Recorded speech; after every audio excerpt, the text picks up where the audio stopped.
Hello and welcome to this video from Catherwood&Co. In today's video I'm going to show you how to thread a twin needle and how I use it to hem jersey fabrics. Let's get started. Okay, so let's talk twin needles. So like normal machine needles, they come in different varieties, so used for woven fabrics or stretch fabrics. If you're going to get them for stretch fabrics, you'll need to make sure it's a stretch twin needle or a ballpoint twin needle. They come in different sizes as well, so 75, 80, 90, 100, and they also come in different widths. So I've got 4mm, 3mm and 2mm here, and when it comes to using with jersey, it's just a personal choice what size you want the difference between your two rows of stitching on your hem to look like. So what do you need? You're going to need 2 spools of thread. If you don't have 2 spools, you can always use a bobbin to wrap some onto and use that instead. And you will need an additional spool holder, which should have come with your sewing machine. Okay, let's go to the machine and thread it up. So at the sewing machine, I've already gone ahead and attached my twin needle, which you do exactly the same way as a standard needle, so just refer to your instructions of your sewing machine if you're not sure how to do that.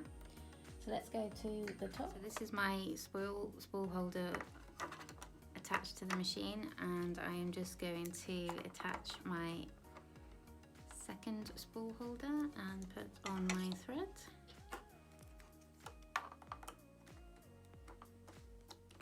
So with my first thread, I'm going to thread my machine as if it was just a standard needle. So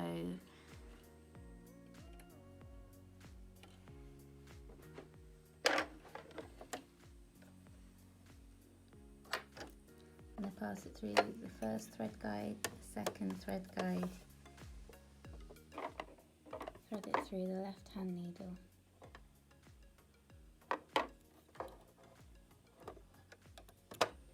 and under the hook up to my second thread. I'm going to thread it like normal.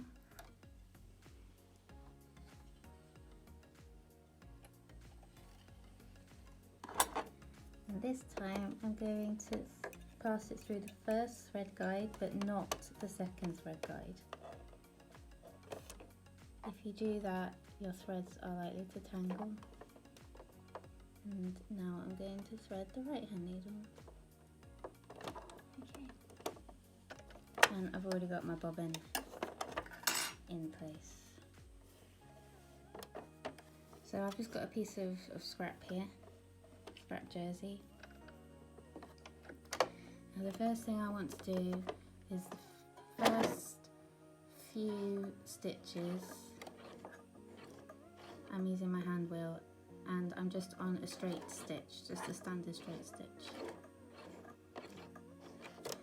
The reason why I'm using the hand wheel is if the threads are all tangled up and tangling up with my bottom thread, I'm going to know about it after a few stitches. But everything seems okay, so now I'm just going to go ahead .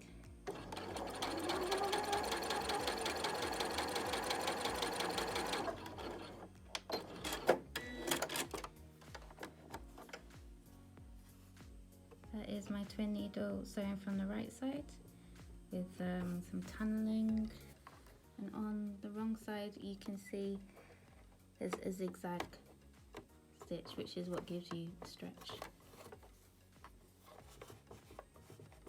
Okay. This is the piece of fabric that I've just sewn with the twin needle, and as I mentioned before, it's got something called tunneling.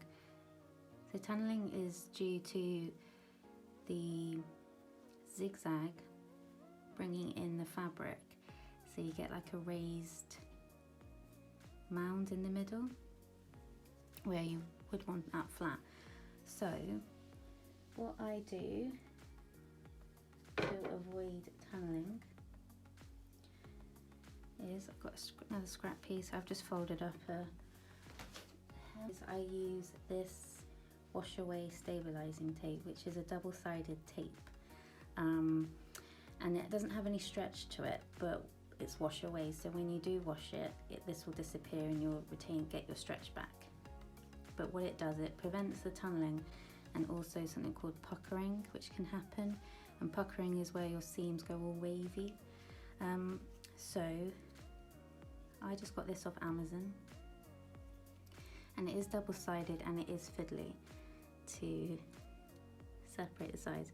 So I would recommend starting off your separation, separating the double-sided tape before sticking it down. Okay, so what I'm going to do is just unfold my hem, and I'm going to stick this down on the edge of my hem all the way down. So, and snip, and this is a 1/4 inch wide, and then peel it back.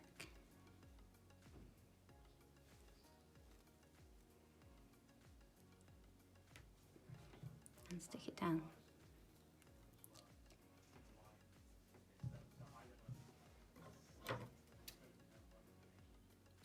The other great thing about this is that you don't need any pins or clips to hold your hem in place when you're stitching. Okay, so I've gone ahead and used the twin needle to stitch down the hem, and hopefully you can see the difference between the two.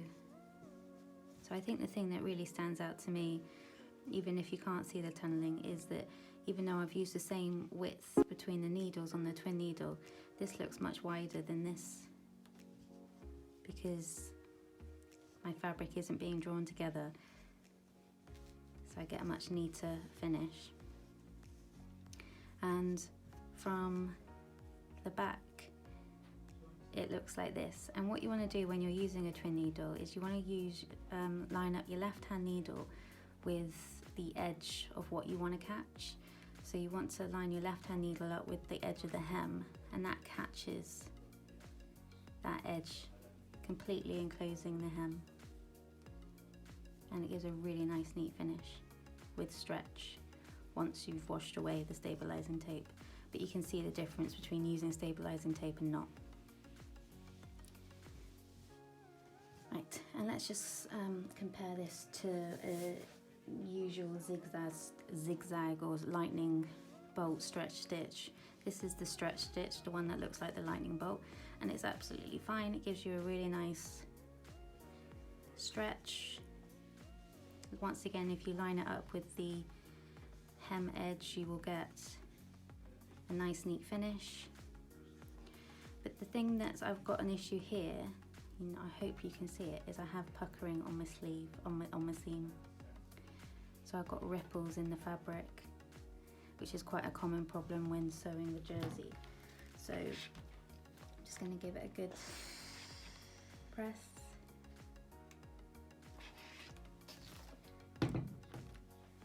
And that has removed all those puckers. But what you can also do, if you're having problems with this and pressing it isn't really resolving it, then use the wash away stabilising tape as well when doing a stretch stitch. Or you can also get stretch interfacing, just like interfacing you get for your wovens. You can get a stretch interfacing which won't wash away, but it's stretchy, so it will stretch with the seam and the hems. So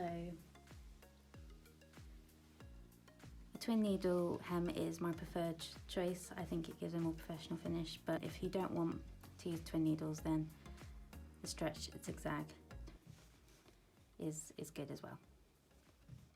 Like this video, then please like it and subscribe to our channel.